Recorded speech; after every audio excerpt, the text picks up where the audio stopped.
Tasty কিটচেনলৈ স্বাগত জনাই আজি মই এটি নতুন ৰেচিপি লৈ আহিছোঁ। সেইটো হৈছে আনাৰসৰ জাম্বা জেলি। এতিয়া আহকচোন ভিডিঅ'টোৰ মাজলৈ সোমাই যাম। তাৰ বাবে চাওক, আনাৰস দুটা পিচ পিচকৈ কাটি ল'লোঁ। তাৰপিছতে 2 চামুচমান নেমু টেঙাৰ ৰস লৈছোঁ। কেইটামান ইলাচি লৈছোঁ, কেইটামান লং লৈছোঁ, অকণমান গৰম মছলা লৈছোঁ। এতিয়া এই আনাৰসখিনি গ্ৰাইণ্ড মেচিনত ৰস উলিয়াই ল'ম, পিচি ল'ম।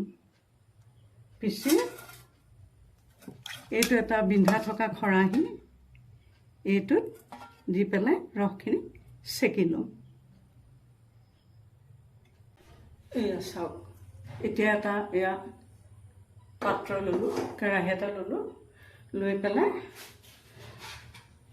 এইখিনি চেকা ৰসখিনি, জুচখিনি চেকোতে যিহেতু মই আনাৰসখিনি চাফা কৰি লৈছিলোঁ, তাত নোলালে, অকণমান ওলাইছে, এইখন পেলাই দিম। বাকী গোটেইখিনি ইয়াতে আছেই। এতিয়া এয়া চাওকচোন, কেইকাপৰ জুখি দিম।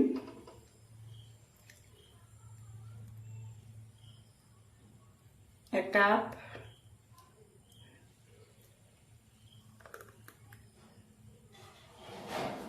দুকাপ,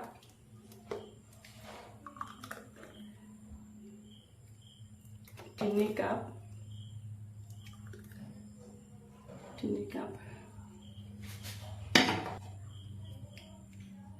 পুৰাপুৰি 4 কাপ। গতিকে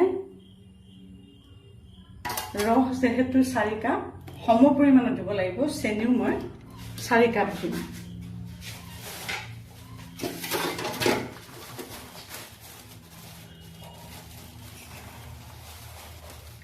সমজোখত একাপ, 2 কাপ, 3 কাপ, 4 কাপ। খালি আপোনালোকে এটা কথা মন কৰিব, কটাৰে পৰা মানে এতিয়ালৈকে ইয়াত এটোপা পানীও মিহলি হ'ব নোৱাৰিব। আনাৰসখিনিত যাতে পানী অকণো মিহলি নহয়। পানী লাগিলে কিন্তু বস্তুটো সোনকালে বেয়া হৈ গুচি যাব। সেইকাৰণে পানী একেবাৰেই নলগাব। কেৱল আনাৰসৰ ৰসখিনি, তাতে ইলাচি গুটিকেইটা, লংকণ, গৰম মছলাকণ এড কৰি দিলোঁ।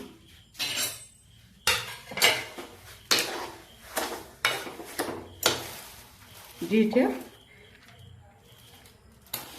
গেছটো পহিলাতে হাই ফ্লেমত অখণ্ড গৰম হ'বলৈ দিম।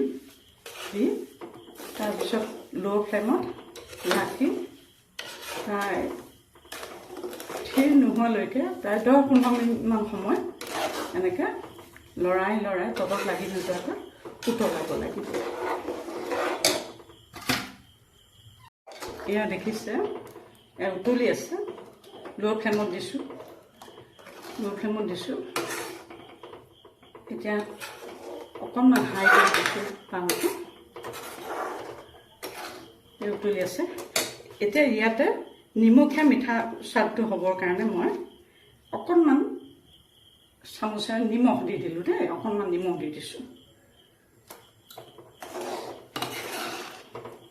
দি এতিয়া লৰাই আছোঁ।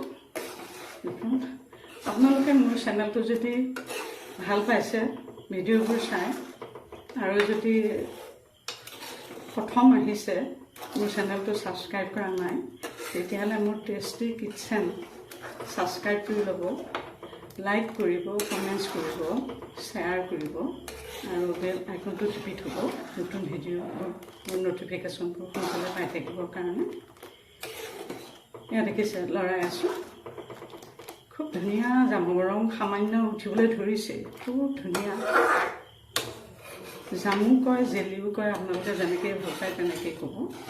এতিয়া এনেকৈ কম জুইত, জুইটো আকৌ কমাই দিম। কম জুইত প্ৰায় 15-20 মিনিট সময় উতলিবলৈ দিম। মই এতিয়া 15-20 মিনিটত উতলিবলৈ দিব লাগিব। ইয়াতে নেমু টেঙাৰ ৰস 2 চামুচ দি দিলোঁ। এনেকৈ নেমু টেঙাৰ ৰস দিয়াৰ কাৰণটো হৈছে এনেকৈ থ'লে আপুনি 6 মাহ এবছৰলৈকে আপুনি বনাই সাঁচি খাই থাকিব পাৰে, কোনো বেয়া নহয়। আৰু যিসকলে ভিনেগাৰ খায়ো বেয়া নাপায় সেইসকলে নেমু টেঙাৰ পৰিৱৰ্তে ভিনেগাৰ দিব পাৰে। এয়া দেখিছে কি সুন্দৰ কালাৰ প্ৰস্তুত হৈ গৈছে। ইতিমধ্যে এয়া জাম প্ৰস্তুত হৈ গৈছে। এতিয়া মই গেছটো লৈ ফ্লেমত দি লৰাই আছোঁ। 2 মিনিট আৰু 1 মিনিটমানৰ পিছতে এইটো অফ কৰি দিম। যিসকলে মই লং, ইলাচি আৰু ডালচেনি দিছোঁ যদিও যিসকলে ধৰক তেজপাতৰ গোন্ধটো ভাল পায়, তেজপাত খাব পাৰে, সেইসকলে তেজপাতো পেলাই দিব পাৰে গোন্ধটোৰ কাৰণে। এয়া দেখিছে কিমান সুন্দৰ।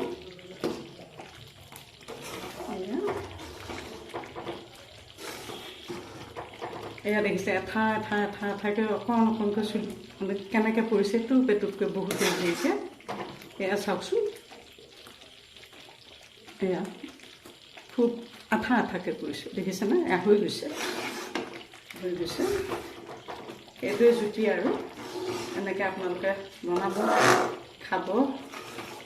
আৰু এতিয়া মই নতুন ভিডিঅ' লৈ অহাৰ প্ৰতিশ্ৰুতিৰে আপোনালোকৰ পৰা আজিলৈ